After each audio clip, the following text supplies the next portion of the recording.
Bring it on indeed. Thank you, Flame. Flame not being a jungler main in the beginning is a surprise to me. What were your reactions from that video? I kind of already knew Flame privately, but yeah, he was an offlaner in the beginning, and Slover kind of, I don't know, guys, can we please, like, one second, but like, why is Slover playing for Canada when he's Swedish? Hey, I'm, he's I'm, married to true, Canadian. true. He has the Green card. citizenship. Yeah, but yeah, that was my reaction. I was like, wait a minute, Lauber. Yeah, true. He could have been in this team. So yeah, but as you can see, Spain puts off the Feng Mao. They don't want any assassins in this game. Zaris being pulled away from Scandinavia is also quite nice. Maybe we'll see Rampage, and there he is. There Oh, he is. We get a Yeah. Rampage Drongo. This is well, how would you Somebody, say it? somebody in the chat was like, "Can you guys stop banning Rampage? Because I just want to see like a Rampage game." So to that guy in chat that said that, or person in chat who said that, you're welcome. We actually planted a seed here for them to do this. But yeah, they Scandinavia is going to deny pick early on that Drongo to keep it away from Age Fran. It looks like because I don't think that they early picked carry unless that was last game. I don't remember. All the games are coming together, but surprising here is seeing Decker not on the first two cards on either of the teams. Decker's now on the third pick, going the way of Scandinavia. So they have Decker and Rampage. Oh, ask and you shall receive, seek and you shall find. So now we've got the picks rounded out from, well, you've got the 3 picks from Scandinavia. They're going to take away the Grux from Spain here. And Scandinavia also taking that iconic Drongo from Age Fran 9. So we still have yet to see what sort of ADC he has in his pocket. But we've already confirmed the mid laner. We've got the Aurora as well as that big body of a Steel. I mean, I know Sparrow likes to play Sparrow. Who would have guessed?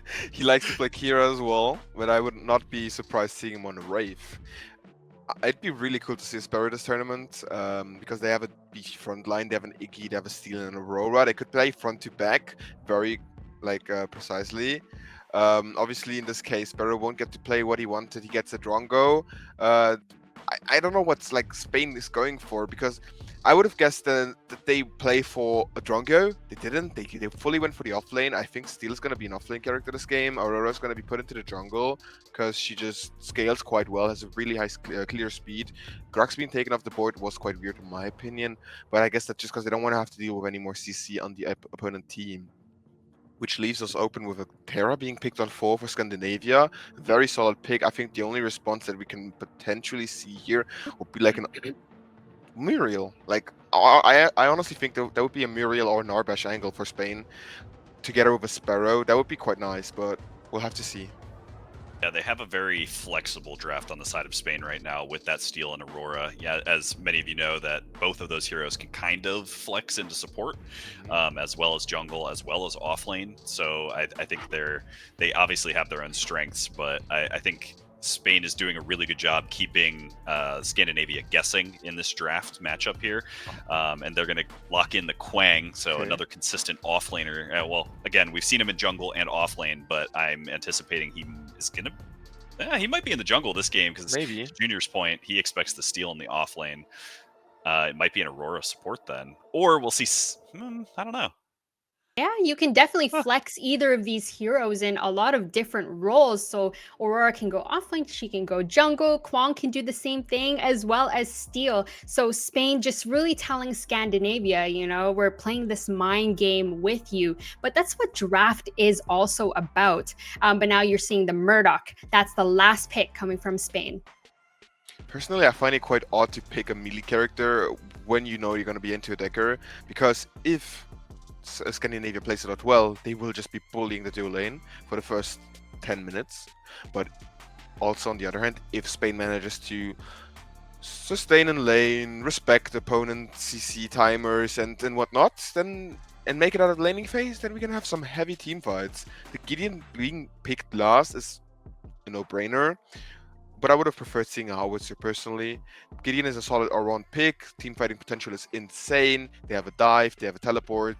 The backline should be very careful here. Spain needs to be very careful. Like, I don't see them easily pulling off the strategy, because these characters need a lot of coordination. You need good communication to just be on one page, focus one target. Otherwise, you're not going to be able to get away with dealing with a Drunga, because the guy just jumps, he blinks, you know.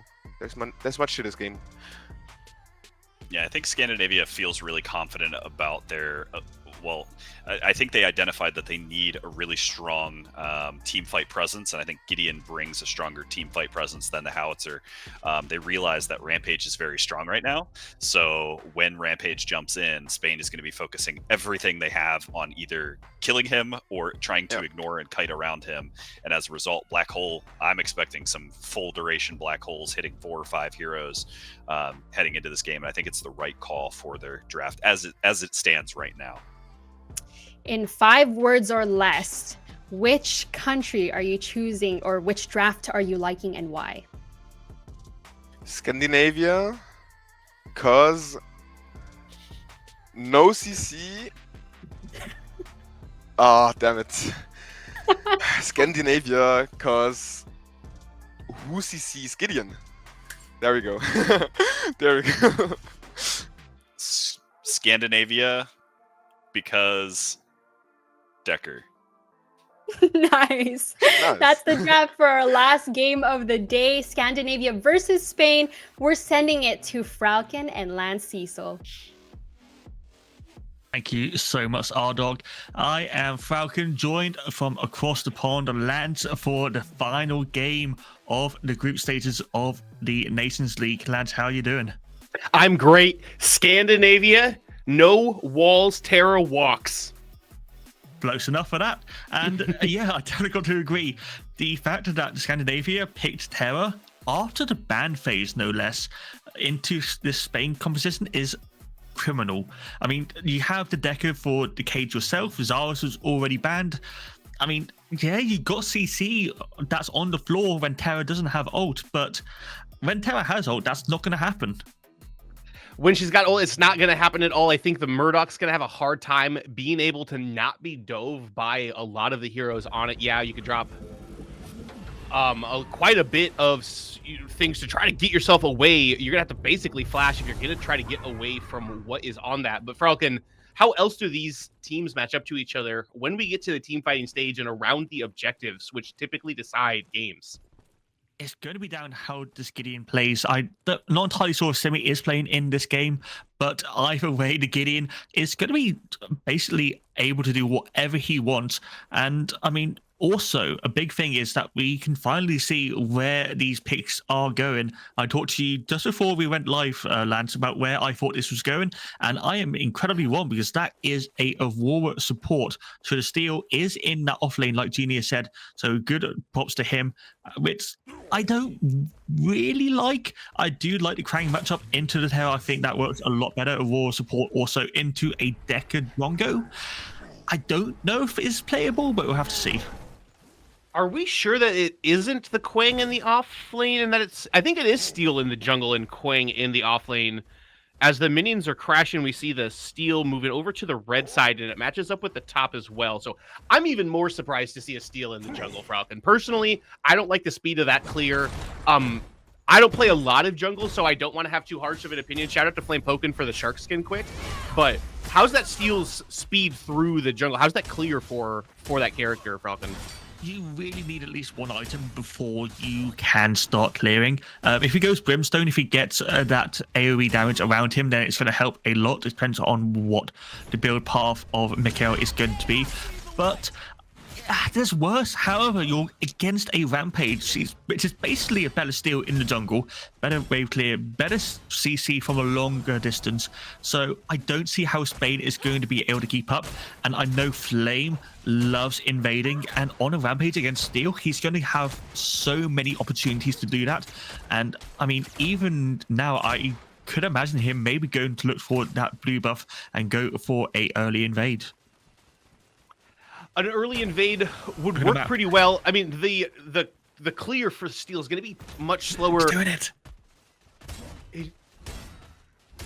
He's going into it. Yep, we got a little bit of a gank potentially coming over here onto Tarkov, trying to get Giles ahead. Interesting to see Giles not on the Feng Mao. I believe it was open and pickable for him, Falcon. Yeah, Feng Mao was actually banned first off from Spain, so it I'm was just not paying attention. My bad. You were not Falcon. paying attention, lads. Don't worry, I was. At least one of us was. So it was not available. You got to ban things in life somehow. Jan Jen's Kalari, for example, Canada found that out earlier. Gillis's Feng Mao is another one. But the Terror is still going to be very, very strong. It allows you to use the W key to great effect in those team fights. But speaking of the early game in these jungles, we're going to have a vertical farming. Mikhail taking the Scandinavians blue buff, looking for a 2v4 in the dual lane at 3 minutes. Yeah, but can't find the right angle on him with the Decker coming in to face check that fog wall, knowing the steal was going to come. So they're able to get out pretty scotch-free on it, which allows Flame Poké to go in, get that 4 camp, clean up some of that blue side jungle for Team Espana here, get a little bit of an early CS lead, a little bit of a tempo lead as well. And just kind of like what you said, if that was a Rampage that was ganking there, instead of that steal, you can hit the rock from behind the fog wall. Steel's got to get into melee range or get into choo-choo train range at least to be able to really make an impact when those ganks are coming. So you're starting to see some of the disadvantages of that steal. I think that you'll start to see some of the strengths of it, though, once we get to the team fighting stage, Falcon. He will, but he has to get there first. He lost so much from not invading. He lost the 4 camp and the 3 camp. He didn't get it in return. So Flame is up. Well, it's going to be 4 camp spaces because Mikhail can't do anything. He has no camps to clear on his side. 5 camps only just come up. So he's gone for an invade. Level 3, Flame Folk in level 4. Although it is a steal, it's going to be quite tanky. You're not really going to be able to kill him. The HP is going to be removed. But we got a party in the mid lane. Yeah, good wall comes out of Imposter. Whoa. They're going to take Flown Beck and put him off the board. Team Espana Uribe, let's get it, guys. Already have it. Now they're just going to throw back a little bit of poke at each other as they're just kind of standing here. Calipito going to do what they can to clean up the rest of this minion wave, but I was not expecting that to turn that way. As the Steel was walking into that lane, it looked like he was on the wrong side of that fight. Imposter with a wonderful roam. Yeah, Tarkov as well coming in from the solo lane. I was not expecting 4 people to suddenly show up for Team Spain. I don't think Flame was either. So a good first blood that neutralizes that lead Flame got by a little bit, not massively. He is still going to be up in terms of experience, but not in gold at this point. Has got camps to farm, at least Mikhail also does. So it's going to go maybe a bit calm. We're going to see what people can do because the Fangtooth has spawned. It's been alive for about 30 seconds. Neither team really looking for in this early game. We see Sparrow only saying we go hard, having the freeze near their tower, which means that they can get that safe farm and also try and make sure that Spain's dual lane doesn't get as much experience, as much gold as this Drongo Decker. And once it hits level 6 in that dual lane, that's when the fun is going to start. That is... We are getting very close to these ultimates being ready and available as we actually see the duo lane for Team Spain in the pit. I believe they are just putting Wartown, but that's shooting fireballs. They've started this. They do have the Iggy, so a lot of advantage with how fast they can take this. Steel gets here as well. They've got the inside track. They've got the tempo advantage early in this game as well, Falcon. That should be first Fangtooth going for Team Spain here, as Tarkov is going to get a little aggro here on the Quang, poke them down, make sure that there's not a lot of invade. But Calipito deep into the pit. What's he doing back there? A little bit of damage coming out, but it actually is going to be Gills taking down Imposter, so the support's going to be the first one to fall. Still a little bit of fighting going on. Health bars are low, but they're low on both sides. Tarkov needs to be a little worrisome here. He's kind of going towards Giles, but far enough away. Still some Iggy poke coming down too. Is this fight gonna be over? Yeah, it looks like they finally retreated from each other. That was such a weird series of events. Spain getting the early advantage. I think they went for the Fangtooth because they knew the red was spawning, so Flame was going to be on the opposite side of the map. But it's still 7 minutes. I don't know if anyone's really got an item online yet, so it took so long for Spain to start it. And I'm just saying, Scandinavia is the one who got it. They have the first Fangtooth, so I don't know who stole it. I don't know if Flame got in there with the hunt. I don't know if a random Gideon black hole got it, but that means that Spain not only lost the kill, but they also lost the Fangtooth, so that play did not work out in any sense. And another thing, look at that CS difference already. 7.5 minutes in, that's about an 80 CS lead for the side of Scandinavia. That is a very large deficit for this early in the game. And also, it felt risky when the duo lane just kind of ran in and started that Fangtooth. All 10 members of the map were up and available to come. They had to have been a good steal by Flamepoke, and I also didn't catch exactly what had gotten that Falcon, but had to have been something along those lines. And that goes into Team Scandinavia so well when it felt like Spain was starting to get into the driver's seat and be the ones that were putting the pressure onto the Scandinavians. All of a sudden that goes wrong, and not only do they lose the lead to get to even, they are behind now. Yeah, and I think the big thing is that Flamepoke has that level 6. Mikhail's still sitting on that level 5. So if we get a 2v2 in the solo side, there is going to be a massive ult advantage for Scandinavia. There is a little bit of fighting going off here. I don't think it would be wise for Giles to be tower diving. They do come in. The choo-choo slide does miss Giles, so no follow-up, although the Rampage was right behind. That could have gotten a little bit bloody, but, you know, the abilities don't land, so we're not going to see anything. Do step into a trap. I'm going to take a moment here while there's a little bit of downtime. They're just going to pick up this. We'll talk about it later, I guess, because maybe there is going to be a little bit going on around here. Actually, looks like the Iggy is going to go away. Mikhail might try to steal this, but I don't think he's going to be there in time. No, he is not. But now he is sandwiched, going to catch a rock to the face. Giles right there as well, going to try to get himself out. Rock is going to miss from Calipito. The root from the Highland Hail is going to go. He's going to flash up into the tier 2, going to be able to get himself safe. But Simi's going to go soft on the other side. His imposter is going to kill him. Sparrow needs to be careful as well. Does jump over the trap with the shrapnel cannon. That was pretty hot-scotchy of him, but Imposter still kind of running him down. Don't think that's wise until the rad round's going to turn around, but they do get the kill over in the duo lane.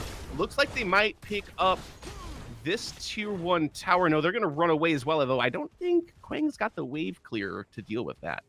He has got a wave clear, but he's definitely going to be a nuisance. We can see that Gillis doesn't have that much mana left, and I imagine Flame also probably has quite a bit of money. He doesn't want to risk that mini farm when they can just use it once again later. And yeah, it was a very long series of events. They knew that Tarcraft was low, so that was going to be pretty easy a mini prime to secure. Mikhail being a bit dangerous there. I do love how Flame used his blink auto attack to blast flower to make sure that Mikhail wouldn't be able to get out, though the steal is still a steal at the end of the day. But Imposter and Mikhail, they're looking for Sparrow. Oh, the Horror Frost does miss. Get the blinks out from Sparrow. Or I'm going to call him Drongo only for the rest of this game because he's not playing Sparrow. Drongo only is going to take the blink out. That's going to be safe. A little bit of an engage, but 5-minute timers there. That's going to be on Mikhail's radar. Try to come over there, re-gank this, as once again, we've got the health bar trades just kind of going off here. Are going to get the ult out of Quang here, actually, as Giles continuing to be aggressive. Doesn't have that ultimate to continue to chase him down, though, but that's going to give him free roam in this. We've got a gank coming over here, but, you know, Calipito playing such a silly hero that can just portal himself back into his tower, gets out just fine and safe. Aurora also just jumps over the wall. Kind of hard to lock down Team Spain and some of the members of Team Scandinavia. Yeah, it's hard to lock down anyone in this game, really. You got Cherry, who's just going to cleanse those old any sort of CC. Gideon's torn space. Aurora and Decker both have a double jump. He's got that Inferno to just knock you back. Steel and Krang are those characters that is just going to be so hard to actually jump on. So any sort of attempt to go for a kill, it's going to be rather difficult for both teams, but with the Fangtooth now spawning, that is going to be a focal point for each team. Scandinavia definitely want to try and get that second one, get that point towards that third Fangtooth, and we can already see Flamepukin has started it, but there is a ward. Spain does know this is happening, but with the mini prime on this big old shark, it's going to be hard for Spain to contest. Giles started walking that way immediately, but the Quang is still on the other side, so if anything breaks out, we are 4v5. We do have a big black hole from Calipito here. Flamepoke is going to jump up in the Behemoth as well and try to get it, but it's going to be Calipito who falls first. All members of Hispania still up, but I have jinxed that as Mikhail is going to be the next to fall. Very low health bars as the Murdoch is going to fall too. The Horfrost is going to catch 2 of them from Imposter. And here is Iggy trying to do what he can. His health bars are very low. He's going to hit by the Highland Hurl. The Imposter's going to be the next one to fall as Simi goes super hard here and picks another kill up for his team. We do still have the Quang pushing on the other side though, Falcon. It is, but you still take that as Scandinavia because you've got the fact you've got 4 kills.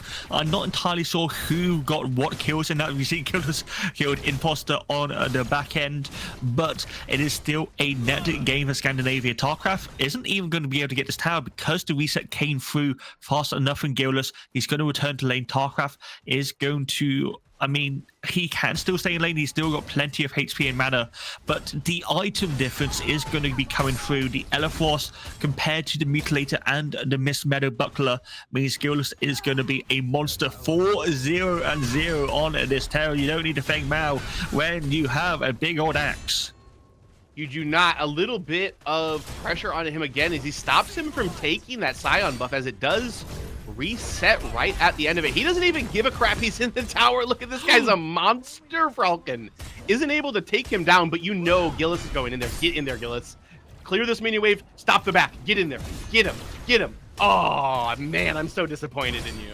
Now, the Highland Hoe is going to be blocked by the tower, so he's not going to be able to stop the back. Flame was looking around the back as well, but that's not going to be in time. He's going for the attempted steal on the blue buff. Gillis is coming in. Iggy is also joining. This is going to be a 2v3.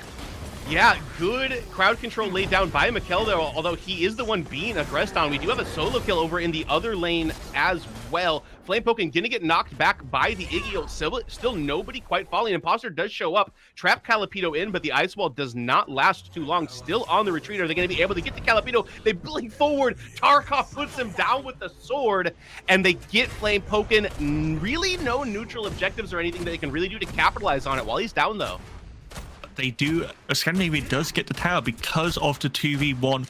That the fact that H-Fan was left on his own, so it's going to be a net game once again in Scandinavia. It is a 1-4 tower, which you will take every single time if it goes on to the likes of a Drongo. But yeah, no real objectives for our team to take at this point in time. Those towers are still going to be tried to attempt to be taken out, and also Gillis did take the tier 1 tower out in the solo side, so Scandinavia definitely has the advantage in terms of that. I'm just trying to see, really, lads, what is the next step, because the Fang Team's still 2.5 minutes away. That's not going to be anytime soon. Mini Prime has just spawned. You can see in the bottom left already Scandinavia is coming over. H-Fan is not here. This should be an easy pickup for them. Yeah, they rotated Drongo only over as well, so they've got their ADC, lots of DPS. You see it's already down. Who do they donate it over to? It looks like they're going to let Sparrow have it, as Mikkel comes in, puts a little bit of damage down, but I don't know if that's what you want. A big black hole up on top of your head is going to kill Imposter first. Steel Slam does land onto 2 of them as Simi is able to avoid the rock that's coming down. Mikkel is going to fall himself. Flame Poke is going to have to flash to get himself away, as once again, we are starting to get offensive as the health bars are going low and they're coming. Simi is just going to make it. I believe he's going to get himself out. Giles hiding behind a corner and low health bars, really low health bars on the side of Scandinavia, but they get themselves out, Robin. Somehow to get out. Every single member is so low. I don't know why H-Fan doesn't have ult. I haven't seen a long of lore come out so far this game, but it would have been so useful at that moment. And I mean, Scandinavia were just in the right place at the right time. They knew the timings. They were there as it spawned, started it as it spawned, and killed it as soon as it could.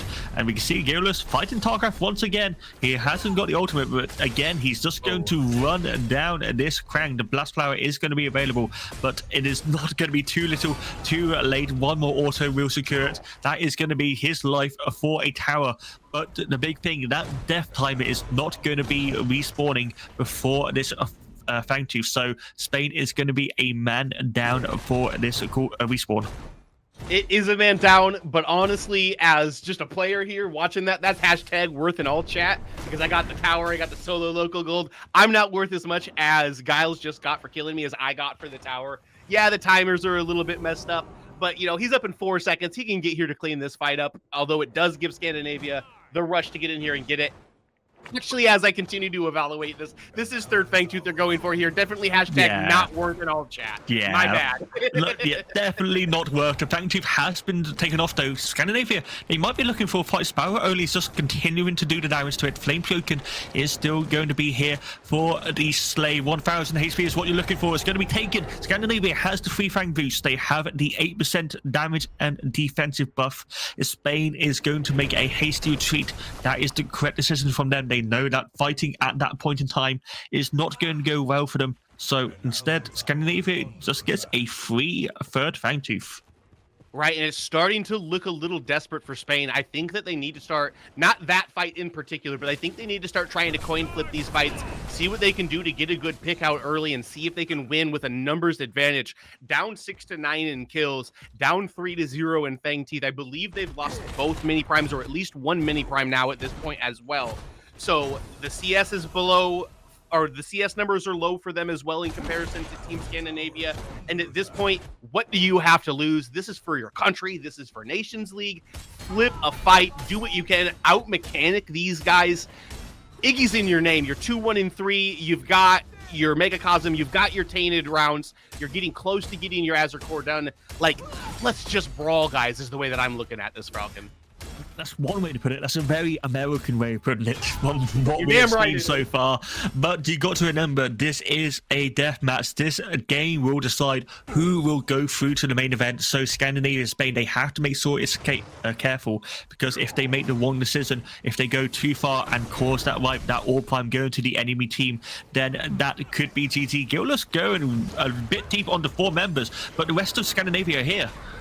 Yeah, and the tier 1 tower is still up, but I don't think they mind. Mikhail gonna potentially with his life, but he gets a nice ult out of it.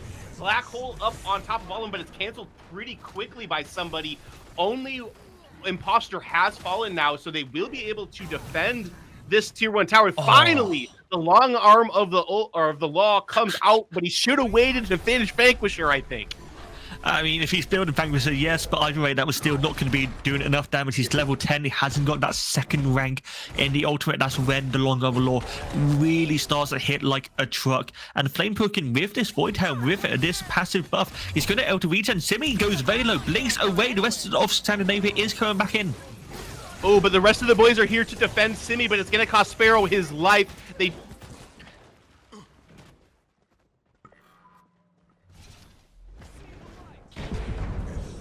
Gonna be the next to fall, and just like that, a couple of high priority kills onto Team Scandinavia as most of their damage is down with the Gideon and the Drongo.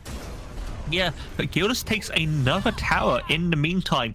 It is a lost team fight for Scandinavia, but this tower is getting bigger and bigger. 5-0 and 3. Unkillable has, I don't know what size of a bounty, but it's probably about 450 at this stage of the game. So if anyone can kill Gildas, then it is going to be so much worth. But who is going to do that?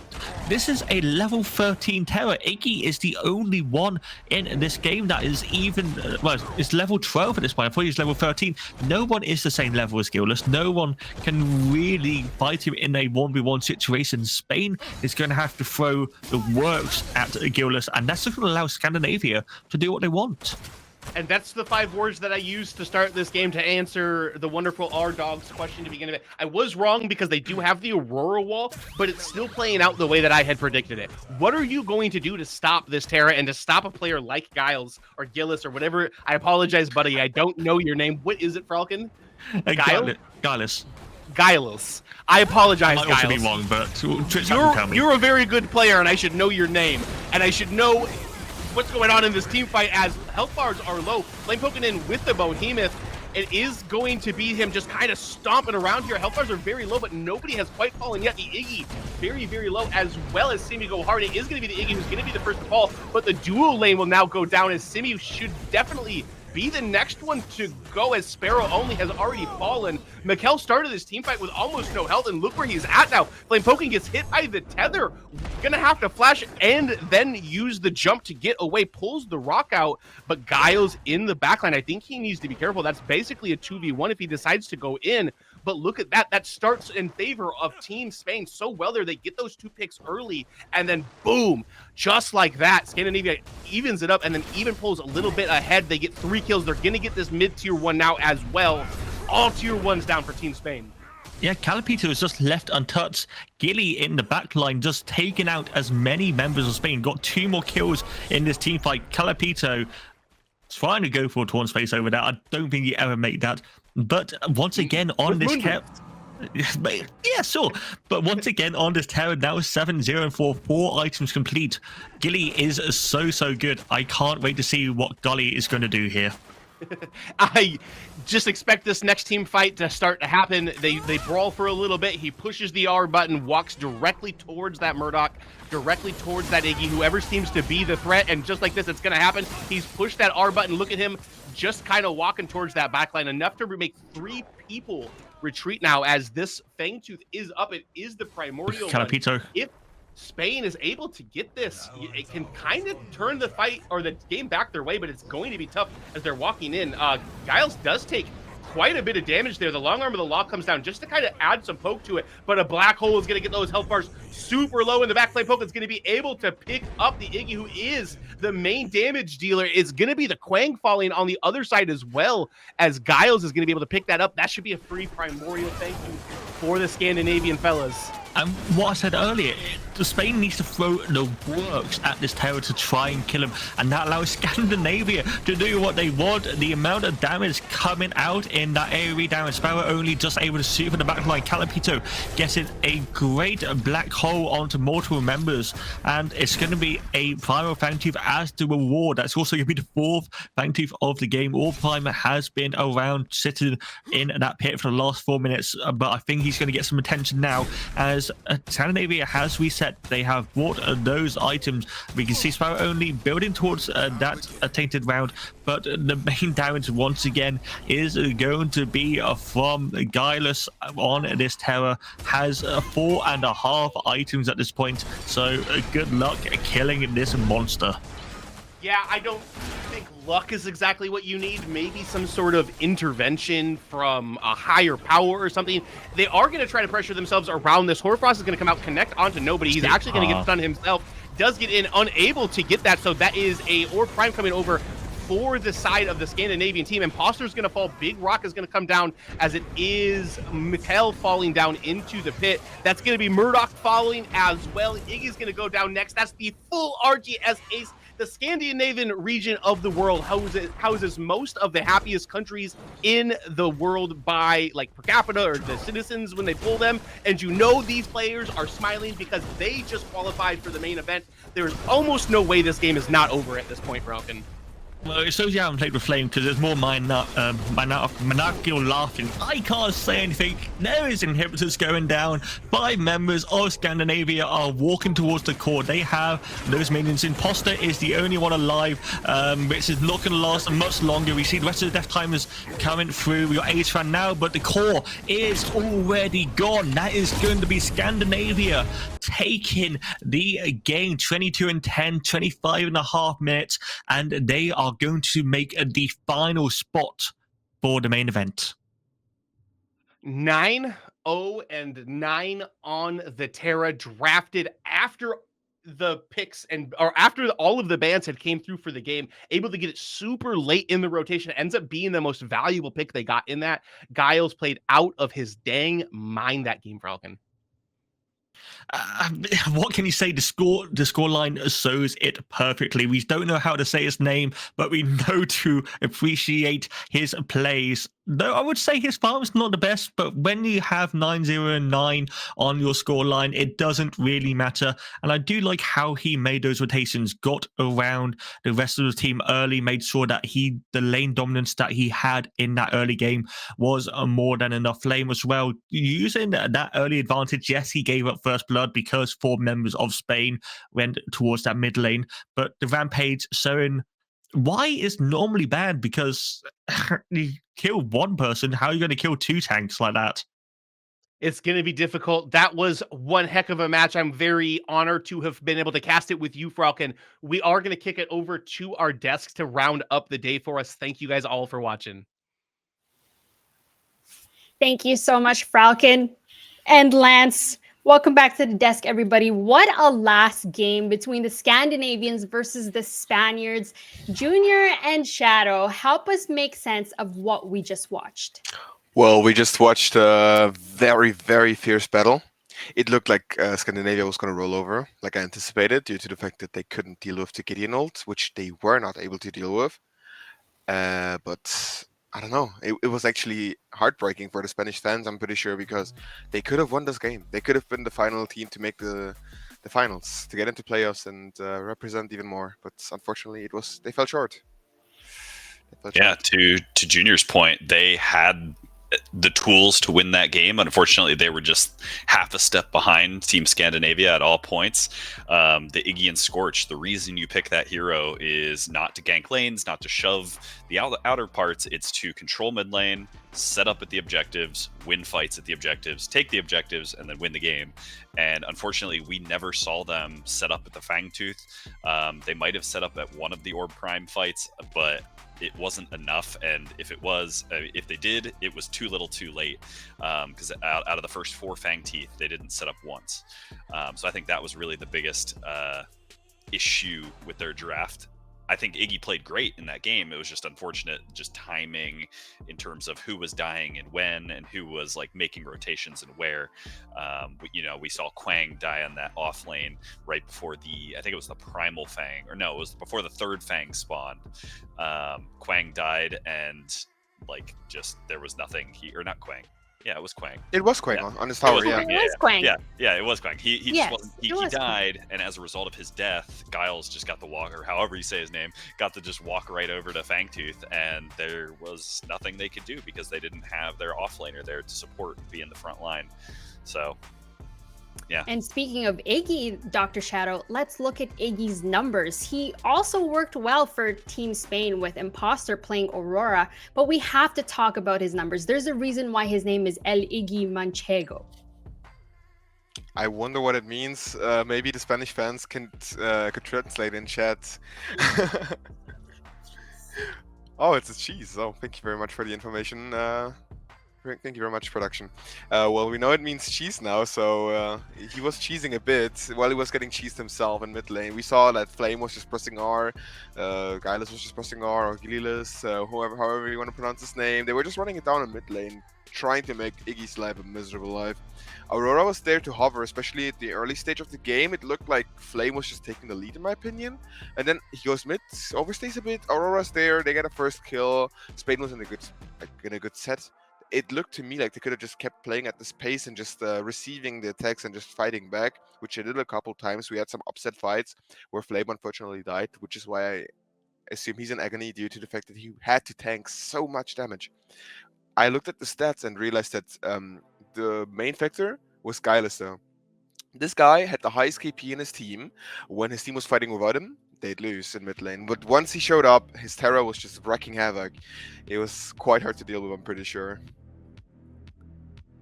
Yeah, it was really exciting to see the Rampage. So to the 1 or 2 fans in chat who love Rampage and wanted to see it, you're welcome. That's probably the last time you're going to see Rampage.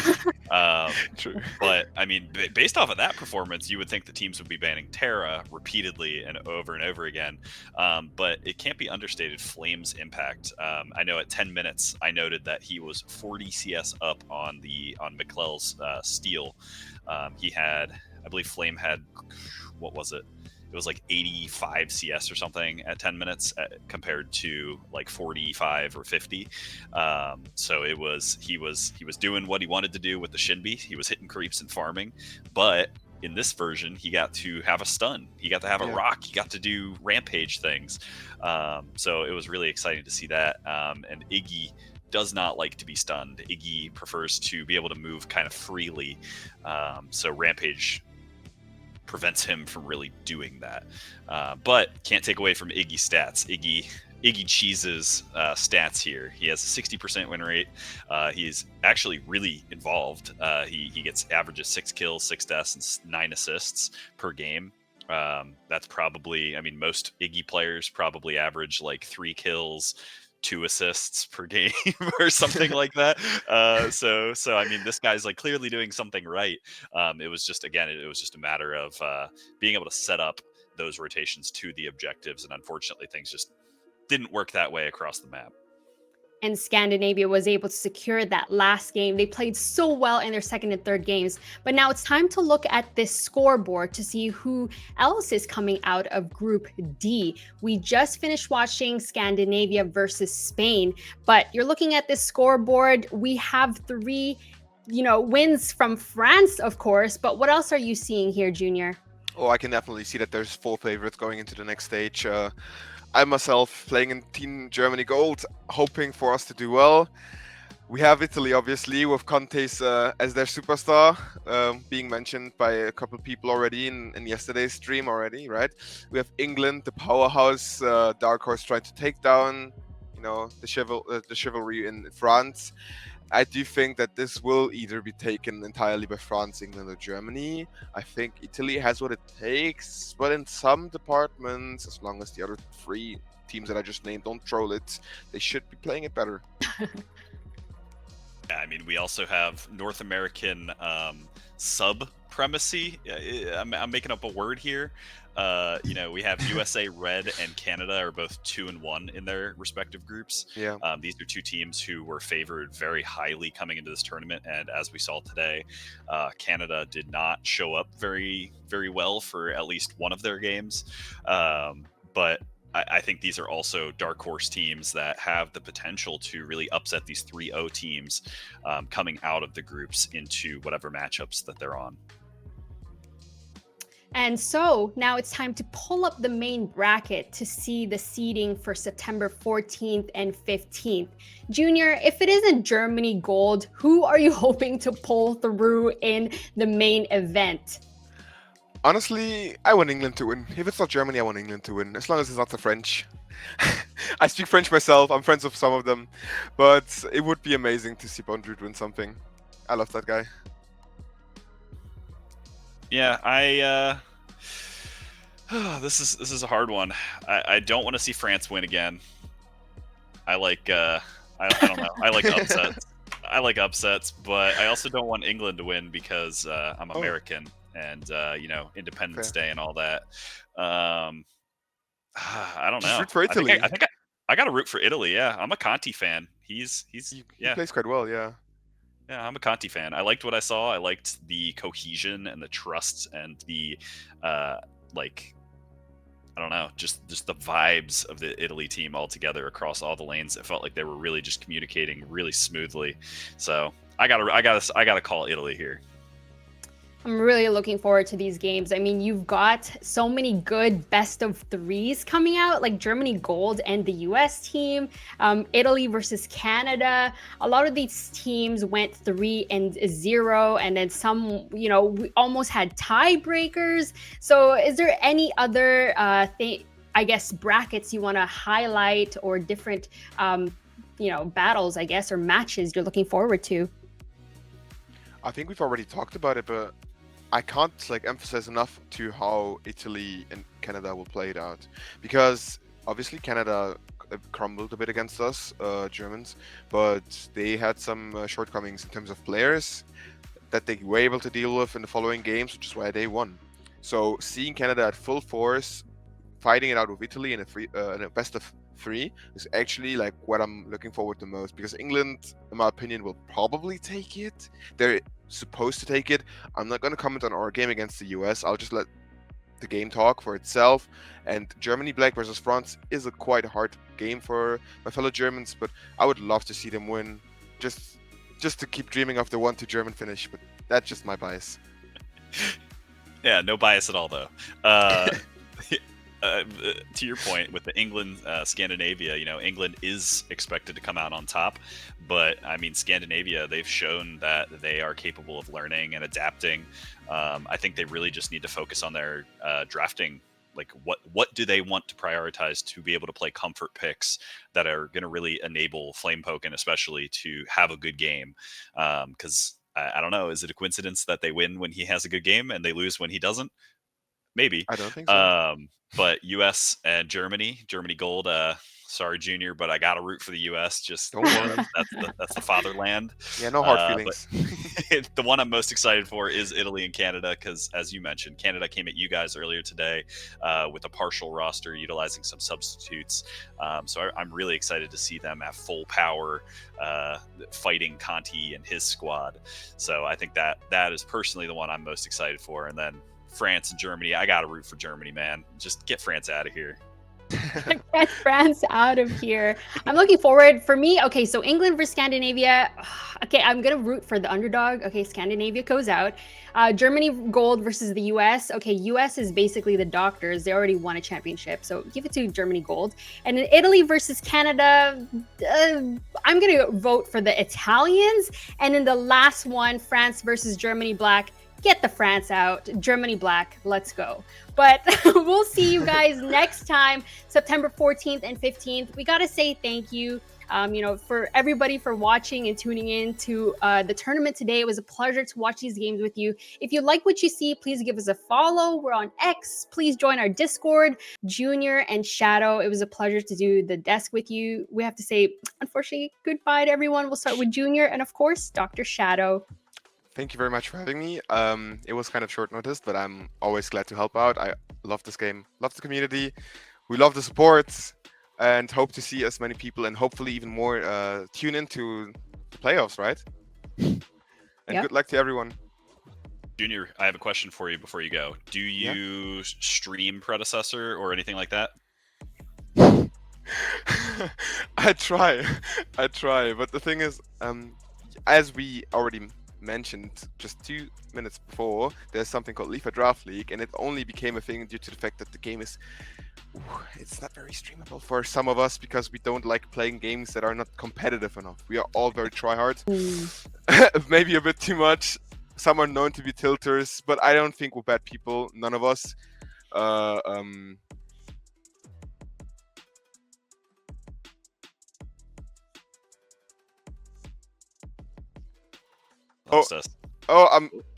I'm back. Yeah, but to stop waffling, you can find me on Junior JN100R Twitch. That's my name. Maybe I'll stream, maybe I won't. Sometimes I do, sometimes I don't. But there's other cool streamers out there. Watch them. Just watch them. Yeah. I just wanted you to plug yourself so you can get some, content. I myself, I don't stream, but I love Predecessor. I love this community, and I love being able to come here and share my passion with other people who share my passion. So we love Pred. Woo! And I can't wait to see you all for the playoffs next time on the 14th and 15th. Real quick before we leave, we gotta have a bring it on, okay? We're gonna say it in. Before we say goodbye, we're gonna go 3, 2, 1. Bring it on. Bring it on. Only one left. France is pushing towards this corner. They're playing out of their absolute mind. J-Boys getting zoned by Panda, and they pick up another one. And with 10 seconds left, no members around, Team France is going to be your first Nations League champion, and they come out and they end this game with a dominant force. Bring it on. Bring it on. Bring it on. Bring it on. Bring it on. Bring it on. Bring it on. Bring it on, boys. What's up, man? Bring it on. Bring it on. Bring it on. Bring it on. Bring it on. Central America is coming for you, baby.